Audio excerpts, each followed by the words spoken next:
Au nom du Père et du Fils et du Saint-Esprit. Amen.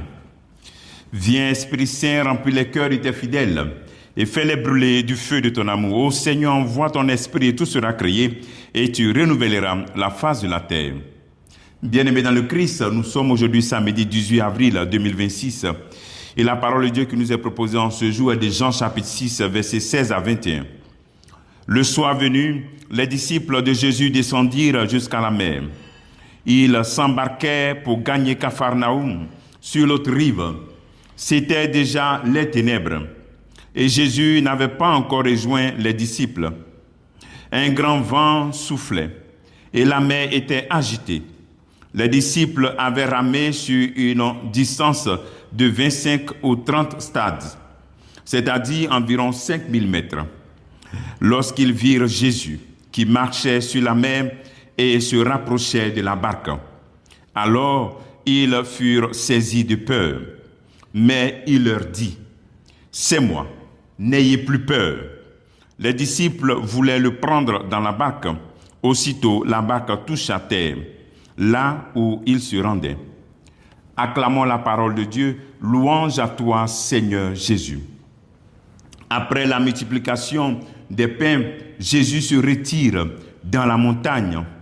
Et voici que les disciples vont traverser le lac pour aller vers Capharnaüm. Jésus se retire parce que le peuple de Dieu risque de le prendre et le faire roi. Et surtout que le peuple de Dieu attendait un Messie qui devait réaliser aussi ce que Moïse avait fait dans l'histoire de ce peuple. Moïse, par les mains de Moïse, Dieu a nourri son peuple. Voyons aussi que Jésus fait la même chose. Il y avait le risque de le prendre pour le Messie et même aussi de le faire roi. Il se retire pour prier. On peut déduire de cette attitude du Christ des moments de retrait dans notre vie. Après des grands événements, après des moments joyeux, des moments douloureux, savoir se retirer pour prier. Quand le Christ se retire, sûrement qu'il parle avec son Père, la communion avec le Père. Et cela est très très important de se donner des moments de retrait dans notre vie spirituelle. Alors le deuxième appel, c'est que on nous dit ici que les disciples voient Jésus qui marchait sur la mer et qui se rapprochait de la barque, mais il fut saisi de peur. Il faut comprendre que pour le peuple de Dieu, la mer est symbole de chaos, symbole du mal, symbole des esprits peut-être mauvais qui vivent dans les eaux. Donc, voyons Jésus qui marche sur cette mer, cela devrait aussi nous aider dans notre vie spirituelle. Et comprendre que le Christ, Jésus-Christ qui nourrit la foule, veut aussi se manifester comme celui qui a autorité sur tout ce qu'il y a comme chaos, tout ce qu'il y a comme esprit mauvais dans notre vie. Il a aussi autorité. À travers la nourriture qu'il nous donne, à travers son corps qu'il nous donne, il nous montre aussi qu'il a autorité sur les situations de chaos. Alors l'image du Christ qui marche sur la mer qui vient, les disciples le voient. Cette image aussi peut ressembler à une des réalités de nos vies, où nous voyons Jésus qui vient dans notre vie. Il marche sur les eaux des réalités que nous devons laisser pour le suivre. Il marche sur les eaux de la débauche, les eaux de la corruption, du refus de pardonner, les eaux de l'adultère. Et quand tu le vois venir, mais tu as peur. Mais en réalité, tu ne devrais pas avoir peur. Tu devrais entendre cette voix qui te dit, c'est moi qui viens. Je veux marcher sur toutes ces eaux-là, qui ne sont pas des eaux pures pour toi. N'ayez pas peur, n'ayez plus peur, n'aie plus peur.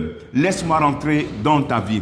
Donc c'est un appel aussi à ne pas avoir peur de laisser Jésus-Christ prendre toute la place dans notre vie. Souvent on a peur de laisser Jésus-Christ prendre toute la place dans notre vie. Aussi, lorsque le Christ marche sur les eaux, il a autorité sur tout esprit, sur toute attaque, sur tout ce qui est mauvais. Alors donc toi, ce que tu as à faire, c'est laisser le Maître prendre le contrôle de toute ta vie. Le Christ prend le contrôle de toute ta vie. N'aie pas peur de lui donner toute ta vie. N'aie pas peur de vivre dans la vérité en communion avec lui. Ce que tu as à faire, c'est de fermer les portes du diable, les portes par lesquelles le diable peut rentrer dans ta vie. La porte de l'orgueil, sois humble. La porte de l'amour aveugle de l'argent. C'est vrai que tu as besoin de l'argent, mais ne rentre pas dans l'amour aveugle de l'argent, l'argent pour l'argent. L'argent est nécessaire, mais ça devrait t'aider à te rapprocher de Dieu, à te rapprocher de tes frères. La charité. Et ensuite, fermer la porte de la débauche, la porte de l'impureté, la porte de l'adultère, de la fornication et tous ces péchés du corps. Et laisser ton corps être toujours le temple de l'Esprit Saint. Avec ces dispositions, en fermant toutes ces portes et dans la vérité de ta vie, tu n'as pas besoin d'avoir peur des attaques, d'avoir peur des esprits mauvais, parce que le Christ est avec toi. Comme travail que tu peux faire en ce jour, c'est de te retirer et méditer sur ta vie. Que Dieu te bénisse au nom du Père et du Fils et du Saint-Esprit. Amen.